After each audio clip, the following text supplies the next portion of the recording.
Hey, welcome back to my channel. In this video, I'm gonna talk about top 5 best super zoom lenses for Nikon. Starting at number 5. Nikon 70-200mm. The 70-200mm f/2.8 is a staple for many professionals. It's great for everything from portraits to outdoor photography. And Nikon outdid itself with the recent 70-200mm f/2.8e. We loved the older G version, but they managed to improve a whole lot of things on the E. It's even sharper, lighter, focuses better and closer, and has a more modern feel with handy features like 4 memory focus buttons. There's also the 70-200mm f/2.8 from Tamron, which gets you the same fast maximum aperture at the sacrifice of some overall performance and build quality. However, we can't help but love the creamy bokeh and incredibly crisp images produced by the Nikon f/2.8e. For those who prioritize image quality over all else, it's a must-have telephoto lens for FX.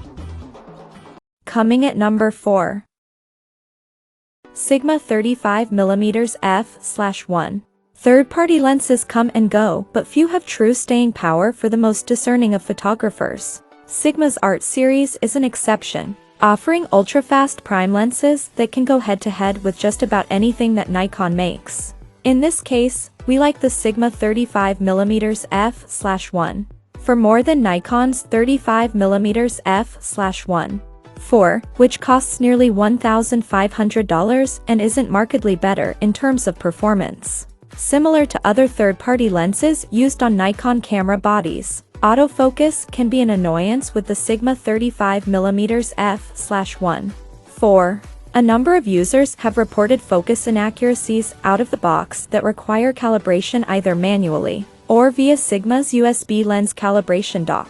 And despite the impressive build quality, this lens is heavy for a prime at 2 pounds. But if 35mm is your focal length, we highly recommend giving Sigma's Art series a serious look.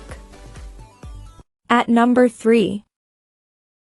Nikon 14-24mm f/2. For professionals and discerning enthusiasts, the 14-24mm f/2.8 is Nikon's top wide-angle zoom. It's exceptionally sharp, autofocus is fast and accurate, and the f/2.8 maximum aperture is impressive for a lens of this type. In addition, we love the focal length range. Many camera manufacturers go for a 16-35mm as their top wide-angle zoom, which doesn't go as wide as this Nikon and has crossover with the 24-70mm f/2. The Nikon 16-35mm f/4 is slower in terms of aperture, but costs and weighs significantly less. If you have a need for speed, the Sigma 14-24mm hits that sought-after f/2.8 and is a nice value at around $1,200. And the Nikon 20mm f/1.8 is an interesting prime option that is the lightest and least expensive of the bunch. But none can match the optical performance or build quality of the Nikon 14-24mm f/2.8, which remains the cream of the wide-angle crop. Number 2 of my list. Nikon 50mm f/1. For just about any type of photography or camera, a quality 50mm lens makes a whole lot of sense. And the 50mm f/1. 4G happens to be one of Nikon's top prime lenses. It's sharp, performs extremely well in low light, has fast and accurate autofocus in most circumstances, and impressive bokeh. Compared to other f/1. For prime lenses like the Sigma 50mm Art, the Nikon is cheaper and lighter at less than 10 ounces. But these are small gripes about an otherwise outstanding lens, which can do everything from portraits to travel and street photography. For those looking to save, Nikon's 50mm f/1. 8G below is slower in terms of aperture but less than half the price. We love the speed of the f/1.4 and the unique photos that it can produce, but both are excellent lenses. And number 1.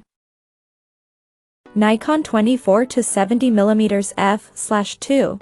For a super versatile FX lens that produces professional-grade images, The 24 to 70mm f/2.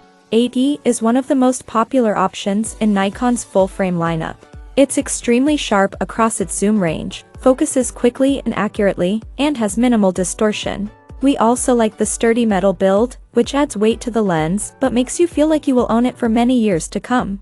For everything from travel photography to portraits, the 24 to 70mm f/2. The older EGA version of this lens originally was released in 2007 and is known for being tack sharp, particularly in the center of the image. The newer EGA version was released in 2015, including all-important vibration reduction and improved sharpness around the edges. Some people, however, have argued that there was a slight drop in center sharpness on the E, not to mention it's heavier and more expensive by about $600. We think both are excellent lenses and the choice probably should come down to whether or not you want VR. Check out this video description for latest price and more informations. Thank you for watching this video.